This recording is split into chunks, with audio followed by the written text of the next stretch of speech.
ఉందండి, ఎవరైనా చచ్చిపోతే కూడా మొయ్యడానికి మనుషులు రావట్లేదమ్మా, సాటి కులం వాళ్ళు రావట్లేదు, బంధువులు రావట్లేదు.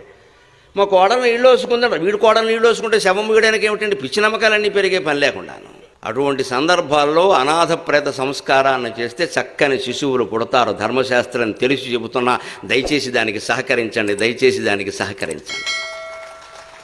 మనిషి పోతే ఎందుకండి ఈ శాస్త్రాలన్నీ పని లేక, అవతల మనిషి పోయాడమ్మా, ఏడుస్తున్నారు వాళ్ళు. వాళ్ళకి ఏం కావాలో అది చూడాలి.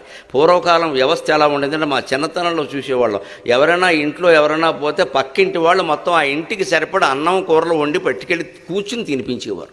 మేము తినలేమమ్మా, ఏడుపు వస్తుంది, ఏడవడానికైనా ఓపకుండాలి కదమ్మా అని తినిపించేవారు.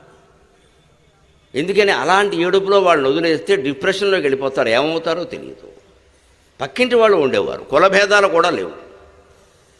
అటువంటి సంస్కృతి నుంచి వీళ్ళు ఎలా దిగజారామంటే, వాహనాన్ని కబురు చేసుకోండి మాకెందుకు, అన్ని చోట్ల వాహనాలు ఎక్కడ ఉంటాయండి?